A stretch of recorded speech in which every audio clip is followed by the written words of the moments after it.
여러분, 사랑하는 가족에게 병원이 찾아왔을 때 그 순간을 겪고 계신가요? 갑작스러운 진단, 생전 들어본 적도 없는 병명, 의사의 설명은 귀에 잘 들어오지 않고 머릿속은 하얘진 채로 멍하니 병실에 서 있었던 기억. 혹시 있으신가요? 그 순간 우리는 내가 뭘 해야 하지? 지금 당장 뭘 결정해야 하나? 수많은 질문들 속에서 어찌할 바를 모른 채 흔들립니다. 오늘은 그 이야기, 누구나 한 번쯤은 겪을 수 있는, 그러나 어디에도 쉽게 말할 수 없는 이 감정에 대해 함께 나눠보려고 합니다. 병은 한 사람에게만 찾아오는 것이 아닙니다. 가족 중 누군가가 병에 걸리면 그 고통은 전염되듯 가족 전체로 번져갑니다. 환자의 몸이 아픈 만큼 가족의 마음도 무너집니다. 가령 어머니가 암 진단을 받았다고 해봅시다. 환자는 물론 힘들겠지만 그 딸은요? 매일 회사와 병원을 오가며 혹시 내가 더 빨리 알아차렸다면 왜 그땐 아무렇지 않아 보였을까? 끊임없는 죄책감과 후회에 시달립니다. 심리학에서는 이것을 제2의 환자 경험이라고 부릅니다. 즉, 가족도 환자처럼 아프다는 의미입니다. 그런데 이 병 앞에서 우리가 느끼는 감정은 단순한 슬픔만이 아닙니다. 처음엔 믿기지 않죠. 설마 우리 엄마가, 우리 아빠가 현실감이 사라지고 어느 순간 눈물이 나도 그 이유를 설명할 수 없습니다. 그리고 시간이 조금 지나면 화가 납니다. 왜 하필 우리 가족이야? 왜 이렇게 늦게 발견된 거야? 의료진에게, 세상에게, 심지어 자신에게 화살을 돌리게 됩니다. 이어서 타협의 단계가 옵니다. 하나님, 제발 우리 아버지만 살려주시면 제가 뭐든 하겠습니다. 내가 대신 아프면 안 될까요? 그리고 깊은 우울 속으로 빠집니다. 모든 게 무의미하게 느껴지고 출근길에 오르면서도 집에서 밥을 먹으면서도 마음은 병실에 남겨진 채 멍하니 하루를 보냅니다. 심리학자 엘리자베스 퀴블러 로스가 말한 죽음과 상실의 5단계, 부정, 분노, 타협, 우울, 수용. 그 마지막 단계인 수용에 이르기까지 우리는 참 긴 여정을 지나야 합니다. 그렇다면 이 고통스러운 여정 속에서 우리는 무엇을 붙잡고 살아가야 할까요? 네, 감정을 억누르지 말고 그대로 받아들이는 것입니다. 사람들은 말합니다.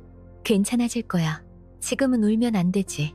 하지만 이런 말들이 오히려 마음의 문을 닫게 할 때가 많습니다. 진짜 필요한 건 네가 얼마나 힘들겠니? 그렇게 느끼는 게 당연해. 라는 말입니다. 당신이 느끼는 감정은 결코 이상한 게 아닙니다. 그건 사랑에서 비롯된 너무나도 당연한 반응입니다. 둘째, 해결이 아닌 동행을 선택하는 것입니다. 우리는 가족이 아프면 어떻게든 고치고 싶어 합니다. 정보를 찾아보고 치료 방법을 검색하고 해외 사례까지 찾아보며 해결책을 찾으려 했습니다. 하지만 때로는 해결할 수 없는 병도 있습니다. 그럴 땐 고치려는 노력보다 함께하는 시간이 더 중요해집니다. 의미 없는 시간을 줄이고 의미 있는 순간을 늘리는 것, 말없이 손을 잡아주는 것, 같은 창밖을 바라보며 커피 한 잔을 나누는 것, 이런 작은 동행이야말로 삶을 회복시키는 가장 강한 힘이 됩니다. 셋째, 자신의 마음도 돌봐야 한다는 사실을 기억하는 것입니다. 가족이 아플 때 우리 대부분은 자신을 완전히 내려놓습니다. 밥도 제대로 먹지 않고 잠도 제대로 자지 않으며 내가 이 정도는 버텨야지 라고 말합니다. 하지만 지속적인 간병 스트레스는 정서적 탈진, 우울증, 수면장애, 심지어 면역력 저하까지 가져올 수 있습니다. 미국 국립보건원 NIH의 연구에 따르면 가족 간병인의 60% 이상이 스트레스성 질환을 경험한다고 합니다. 당신이 무너지면 당신이 돌보는 사람도 함께 무너지게 됩니다. 그러니 스스로를 돌보는 일을 결코 미루지 마세요. 하루 10분의 산책, 지인과의 짧은 통화, 좋아하는 책 한 페이지라도 이 작은 시간들이 당신의 마음을 지켜주는 방패가 되어줍니다. 넷째, 혼자 감당하지 말고 도움을 요청하는 것입니다. 가족의 병은 결코 혼자 짊어져야 할 짐이 아닙니다. 그런데 많은 분들이 이렇게 말씀하십니다. 내가 제일 가까운 사람이니까 내가 해야죠. 다른 사람은 믿을 수가 없어요. 부탁하면 민폐 같아서.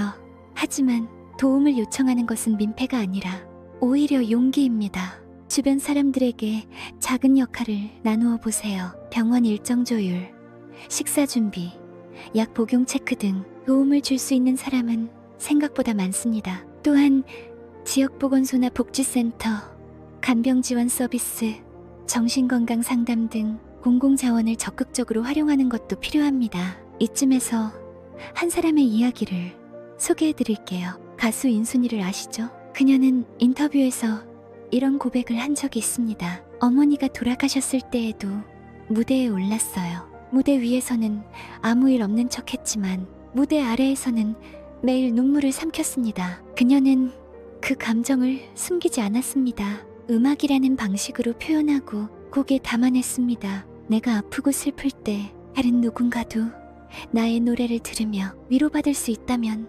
그걸로 충분하다고 생각했어요. 고통을 고백하고 슬픔을 표현하고 그 마음을 나누는 것, 그것만으로도 큰 위로가 됩니다.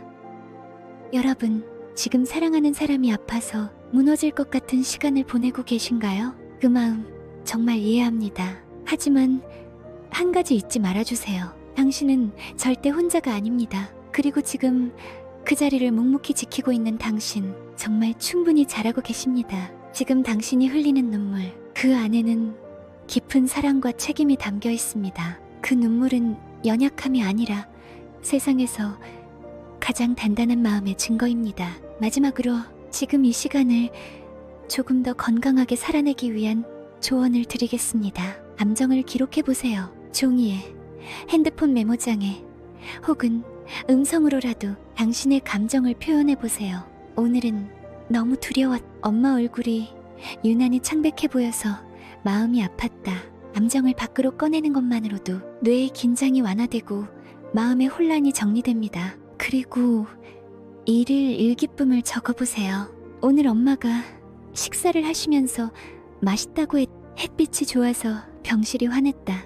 이렇게 아주 작은 기쁨이라도 매일 한 가지씩 기록해보세요. 희망은 먼 미래에 있는 것이 아니라 지금 이 순간에도 존재할 수 있습니다. 또한 누구에게든 이야기 나눌 창구를 마련하세요. 전문 상담사, 지인, 가족, 심지어 온라인 커뮤니티도 좋습니다. 마음을 나눌 누군가와 연결되어 있다는 사실만으로도 우리는 더 오래, 더 건강하게 버틸 수 있습니다. 오늘도 병원에서 혹은 집에서 사랑하는 사람 곁을 지키고 계신 분들께 진심을 담아 전합니다. 당신은 대단합니다. 당신은 혼자가 아닙니다. 그리고 이 시간을 견디는 것만으로도 이미 충분히 잘하고 계십니다. 고맙습니다. 그리고 당신의 오늘의 따뜻한 위로가 닿기를 바랍니다.